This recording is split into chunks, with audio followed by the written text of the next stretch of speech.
Good afternoon guys. আজকে এই ভিডিওটা করতে বসেছি ভীষণই ইমোশনাল হয়ে।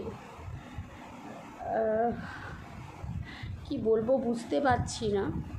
যতবার ভাবছি মেয়েটার কথা, ইমাজিনেশন হয় না, ভাবে হয়তো এটা হয়েছিল মেয়েটার সাথে, হয়তো এরমভাবে তাকে করেছিল, ওই নোখটা উঠিয়ে দেওয়া ব্যাপারটা, হয়তো এরমভাবেই তাকে গলাটা টিপেছিল, যার দ্বারা চোখ থেকে রক্ত বেরিয়ে যাওয়া, এরমভাবেই খুনটা করেছিল, এরমভাবেই করেছিল। ভেবে ভেবে আমি জাস্ট পাগল হয়ে যাচ্ছি বন্ধুরা। আজকে আমরা স্বাধীনতা পালন করি, 15ই আগস্টের দিন স্বাধীনতা পালন করি। পতাকা ওঠে কত জায়গায়, কত বাড়িতে কত পতাকা ওঠে, কত ঘুড়ি উড়ে। আদৌ কি ঘুড়ির মতন আমরা উড়তে পেরেছি? আমরা কি ঘুড়ির মতো উড়তে পারি? ঘুড়ি ওড়ায় কেন? যে আমরা স্বাধীনভাবে উঠছি স্বাধীন দেশে, আদৌ কি আমরা স্বাধীন হতে পেরেছি? আদৌ পেরেছি? একটা ডাক্তারের যেখানে নিরাপত্তা নেই, ডাক্তার আমাদের কাছে ভগবান। আমরা জ্যান্ত ভগবান বলতে ডাক্তারকেই বুঝি। ভগবান উপরে থাকে, কিন্তু ভগবান রূপের নিচে যদি কোনো জ্যান্ত মানুষকে পাঠিয়ে থাকে, সেটা হচ্ছে ডাক্তার। আমরা যেটা ছোট থেকে জেনে এসেছি, আর এখনও জানি, ভবিষ্যতেও জানবো। তাদের জন্য আমরা কোটি পেশেন্ট বেঁচে আছে। আমিও একটা পেশেন্ট, বেঁচে আছি তাদের জন্য। আর সেখানে তারাই সুরক্ষিত না, থাকবে কি করে? মানুষের চিন্তা ভাবনা এতটা নিম্নতর হয়ে গেছে না, এতটা নিম্নতর হয়ে গেছে। তো সেখান থেকে মানুষ সেই নোংরা মানুষদেরকে পরিষ্কার করতে বহু টাইম লেগে যাবে, বহু টাইম। এখানে আমাদের দেশে মেয়েরাই মেয়েদেরকে সম্মান করে না, ছেলেরা খাক করবে। এখানে ছেলেরা মেয়েদেরকে দিনের পর দিন ন্যাংটো করে যাচ্ছে, দিনের পর দিন কাপড় খুলে যাচ্ছে, দিনের পর দিন পতিতালয়ে বসিয়ে যাচ্ছে, দিনের পর দিন যা ইচ্ছে তাই করে বেড়াচ্ছে। এখানে মেয়েরা, একটা মেয়ে হয়ে একটা মেয়ের নামে প্রতিবাদ জানাতে গেলে সেখানে সেই মেয়েটাকে নোংরা অপবাদ দিচ্ছে, সেখানে সেই মেয়েটাকে নোংরা অ্যালিগেশন দিয়ে তার গায়ে কাদা ছেটানোর চেষ্টা করা হচ্ছে। এইটা হচ্ছে আমাদের স্বাধীন দেশ। এখানে আমরা ভীষণভাবে স্বাধীন, এখানে আমরা ভীষণভাবে স্বাধীন। এখানে কেউ যদি কারো পেছনে মানে নাও লাগতে চায়, কিন্তু তারা মেয়েদের সঙ্গে এমন দুর্ব্যবহার করবে, এমন দুর্ব্যবহার করবে, দিনে রাতে খুন করার মতো ব্যবহার করবে, দিনে রাতে খুন করার মতো ব্যবহার করবে। আজকে এই মেয়েটার সঙ্গে যে ঘটনাটা ঘটেছে, সেটা কিন্তু এই আগস্ট মাসে, আগের বছরে এই আগস্ট মাসেই যাদবপুরে ঘটেছিল, স্বর্ণদ্বীপের সাথে। যাদবপুরে আরেকটা ঘটনাও ঘটেছিল, সেটা কলেজে সৌরভের সাথে। আমরা যেদিন এই জায়গাটা থেকে বেরোতে পারবো, আমরা রাত্রেবেলায় এই আজকে যে রাত দখল করার ব্যাপারটা হয়েছে, আমি তো ভাবছি চলে তো যাব, ফিরবো কিভাবে, কি করব, কিভাবে ফিরব? আমি আবার কারোর চোখের কবলে না পড়ে যাই, আমি আবার কারোর গ্রিপে না চলে আসি, এই একটা ভয় রয়েছে। এরম ভাবছি না যে হ্যাঁ যাবো, যেরকম যাবো সেরকম আবার চলেই আসতে পারবো, যত রাতেই হোক না কেন।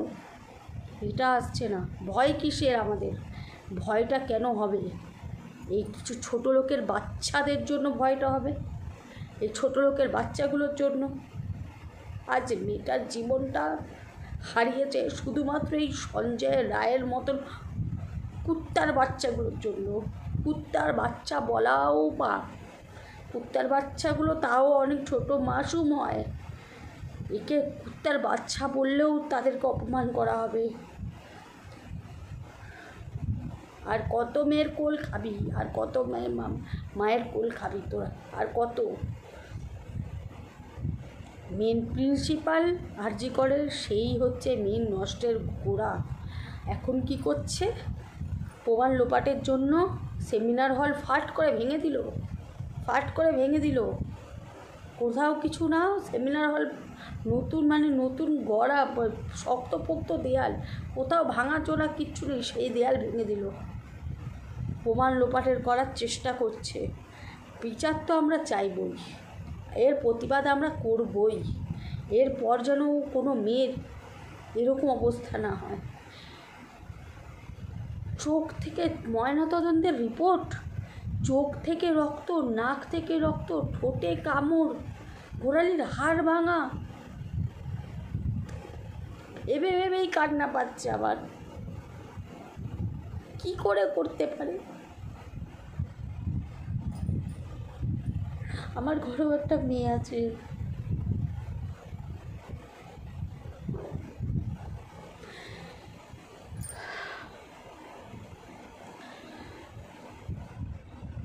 যৌনাঙ্গে ক্লিপ আটকানো,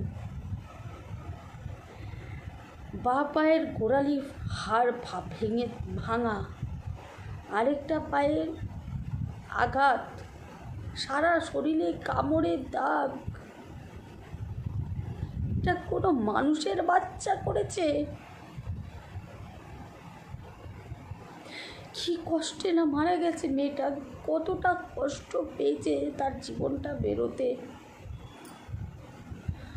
আমি ভেবে না আমি বোঝাতে পারবো না তোমাদেরকে।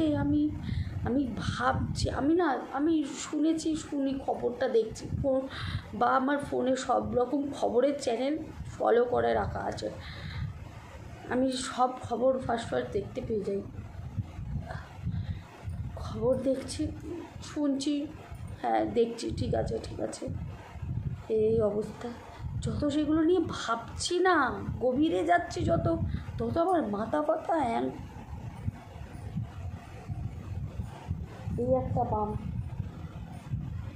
এই একটা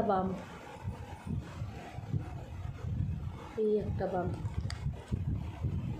3 রকমের বাম নিয়ে কালকে শুয়েছি। 3 রকমের বাম। এই ওয়াইটিতে অনেক মাথা ব্যথা করে রেখেছে একজন, বিনা কারণে, বিনা মতলবে। আর এই হচ্ছে এই মেয়েটার ঘটনা। আর নিতে